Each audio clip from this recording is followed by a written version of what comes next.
kepada Bapak Kiai Uy Kamsuri sebagai perwakilan tokoh masyarakat Desa Mata Haji yang telah memberikan sambutannya. Untuk acara selanjutnya yaitu sambutan dari Bupati Cirebon Bapak Dr. Andes Haji Imron Rosadi, dan dilanjut kepada pemberian cindera mata dari MWCNU kepada Bapak Bupati Dr. Andes Haji Imron Rosadi MAG. Kepadanya kami haturkan. Assalamualaikum warahmatullahi wabarakatuh. Alhamdulillahirabbil alamin. Wassalatu wassalamu ala asrofil anbiya'i wal mursalin Sayyidina wa maulana Muhammadin wa ala alihi wa sahbihi ajma'in. Amma ba'du. Yang saya hormati para alim ulama, para tokoh masyarakat, yang saya hormati Rais Suriah PCNU Kabupaten Cirebon, yang saya hormati Ketua Tanfidiyah PCNU Kabupaten Cirebon beserta jajaran, yang saya hormati dari Forkopimda, Pak Camat, Pak Kapolsek, Pak Danramil, yang saya hormati Pak Kuhu Desa Matangaji, Kecamatan Sumber, para hadirin muslimat, Patayat dan seluruhnya, dan Banser yang saya banggakan. Bapak-bapak, ibu-ibu hadirin yang saya hormati, pertama-tama marilah kita panjatkan puji dan syukur kehadirat Allah Subhanahu wa Ta'ala bahwa di siang hari ini alhamdulillah kita bisa bersilaturahmi pada acara pelantikan MDC-NU Kecamatan Sumber periode 22 sampai 2027. Salawat serta salam tak lupa kita sanjungkan kepada junjungan Nabi kita, Nabi besar Muhammad Shallallahu Alaihi Wasallam, pada keluarganya, para sahabatnya, dan kepada seluruh umatnya. Saya atas pemerintah Kabupaten Cirebon dan pribadi ucapkan selamat kepada Pak pengurus MWC Kecamatan Sumber. Ini pelantikan pengurus ya. Dan saya berpesan kepada yang nanti dilantik, itu begitu dilantik langsung kerja. Dan sekarang NU ini tantangannya berat, tetapi juga kesempatannya juga besar. Di era sekarang sangat kita bisa kesempatannya banyak, tapi tantangannya juga banyak. Tadi oleh panitia juga disebutkan bahwa Matangaji itu ternyata ada di lewati kebun dikit, Pak, terus ada. Saya pun kalau dulu mungkin bisa salah jalan, zaman sekarang Pak, kita walaupun nggak tahu tidak salah jalan, kita wirid dikit ternyata tanya ke Mbah Google, langsung tanya belok kanan belok kiri langsung ketemu tempatnya. Artinya saya kepada Pak Kubu dan para ranting yang ada di Sumber, walaupun daerah kalian ini jauh dari keramaian, jangan ada keminderan karena dunia ada di genggaman kalian. Sekarang itu gitu. Maka kami berharap MDC dan ranting itu bisa bekerja sama juga dengan aparat yang ada di daerahnya. Misalkan ini di Matangaji, bahwa MDC dan ranting itu bisa bekerja sama dengan Pak Kubunya untuk bisa bagaimana meningkatkan ekonomi pembangunan di desanya. Sekarang ini Pak Kubu perlu dicatat bahwa negara kita ini, Pak, negara yang terbuka. Kalau dulu bahwa program itu dari atas ke bawah, top down. Saya menjadi pejabat ulama, Pak, dari zaman Orde Baru sampai sekarang. Itu kenapa? Karena barokah ke NU, Pak. Barokah NU. Saya dari kecil, bahkan dari kuliah saya di PMI, saya lama, lalu saya di Ansor itu sampai 20 tahun saya, bahkan saya masuk Banser juga. Waktu di Jawa Barat zamannya Kang Jamal, diteruskan Kang Wahyu, diteruskan Profesor Ali, Anwar, terus Omeng. Jadi 4 kepimpinan. Lalu saya langsung ke NU, di PWNU, saya dari RMI. Nah itu, bahwa ketuanya waktu itu Pak Mujani, terus saya sebagai bendahara. Inilah pengabdian-pengabdian itu, bahkan saya jadi ada barokah. Saya di Departemen Agama. Di Departemen Agama karena kita banyak silaturahmi pada para kiai. Nah inilah pengabdian-pengabdian yang ada. Nah sekarang Pak, ini sangat berbeda di pemerintahan. Pemerintah sekarang ini persaingan terbuka untuk di antara kabupaten kota, antara desa dan desa. Itu dikasihkan kewenangan untuk bisa berinovasi di daerahnya. Maka program itu dari bawah, Pak.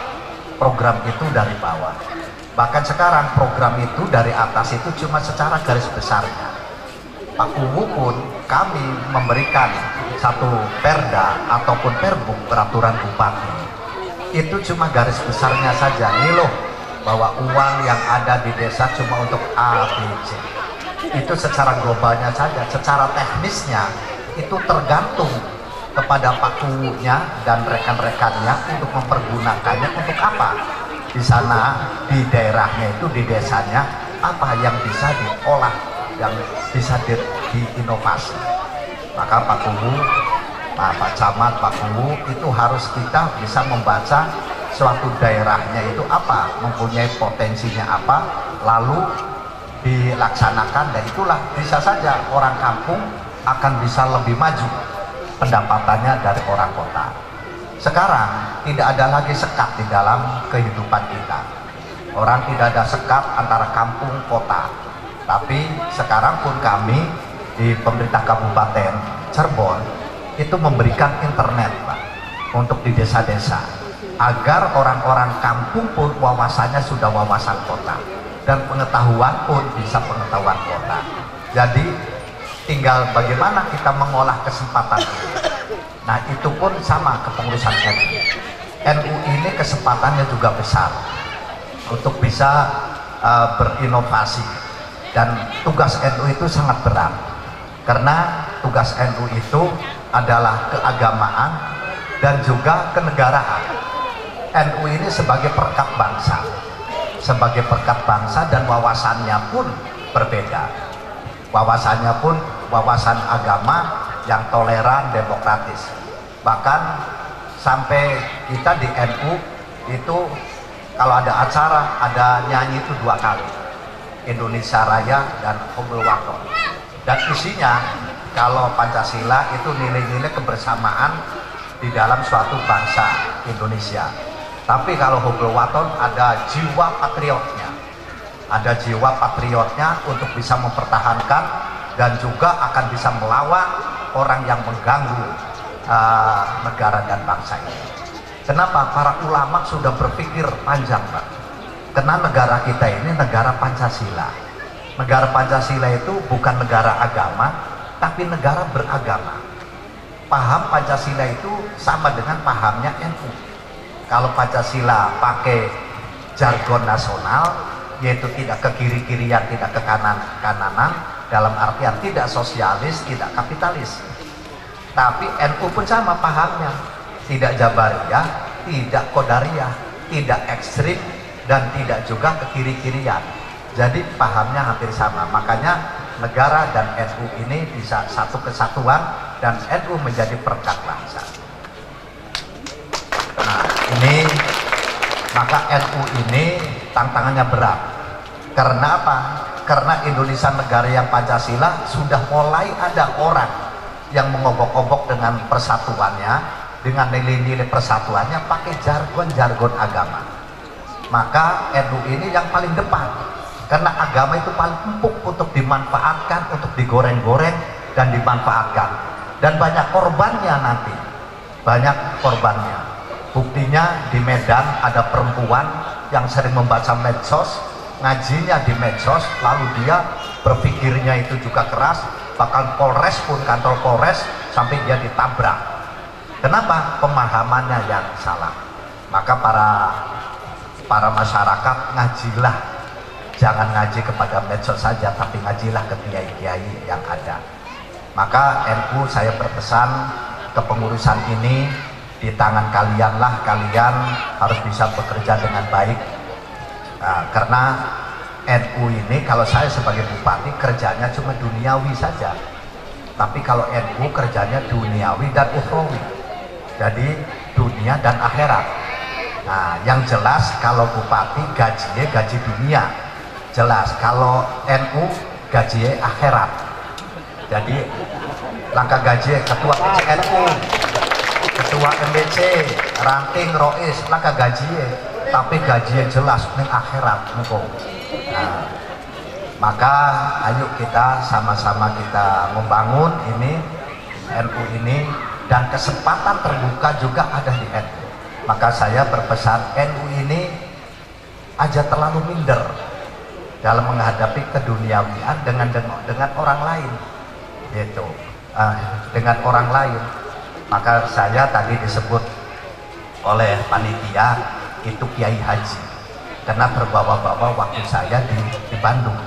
Di Bandung itu saya disebutnya Kiai. Kenapa? Menampilkan, karena nggak ada yang tahu kartu saya waktu jadi pesantrennya beler, tapi orang tidak tahu saya menampilkan, karena saya orang Cirebon, saya dulu di pesantren, gitu. Jadi masjid-masjid itu kita menjadi pengurus, Pak, pengurus masjid-masjid elit itu, Masjid Agung, Kota Bandung, Lembang, bahkan di Padalarang yang komplek elit itu Kota Baru, saya pengurus, Pak. Karena saya di Bandung nggak ada yang tahu kartu saya, jadi pas begitu komat langsung di depan, gitu, komat langsung di depan, jadi disangkai kiai. Tapi kalau di Cirebon tidak berani ngomong kiai, Pak. Kenapa? Aki kambis perlu kartu kita ya, apa maning batur-batur kami santri. Nah, kita jadi kepala debat baik, batur-batur kaget, sira kok bisa-bisa ya. Kenapa? Waktu kita di pesantren yang beler. Waktu kokon main bola api kan kokon puasa Selasa Rebo Kamis terus kayak dari mati geni. Tapi kita pas begitu main minum mereka kan akeh, karena sedurunge dipakai minum dikit yang Pak Kiai. Nah, inilah fenomena yang ada di negara kita. Maka kami berharap nanti MBC, Ranting dan PC ini ayo kita bersama-sama dengan pemerintah untuk bisa membangun daerahnya untuk kemajuan kita bersama. Dan kami juga kepada para kiai, jangan segan, ayo kita mengadakan sering diskusi. Maka kami kemarin aja malam Jumat kemarin saya kumpulkan semua ormas Islam. Untuk apa? Untuk bisa saling komunikasi, untuk kita membuat bahwa bupati itu bukan segala-galanya, dan kita merubah mindset bahwa kalau dulu zaman penjajahan bupati ini selalu diagung-agungkan, sehingga permasalahan yang ada di daerah itu ditutupi oleh pejabat yang di tengah untuk laporan ke bupatinya asal bapak senang. Saya merubah sistem kebiasaan itu, kita bisa dekat dengan para ulama. Maka saya ada FKUU, Forum Komunikasi Ulama Umara, karena membangun dulu waktu Islam menjadi peradaban dunia, itu ilmu itu ada di depan. Nah, ilmu itu ada di depan, jadi menjadi bukan agama menjadi masalah.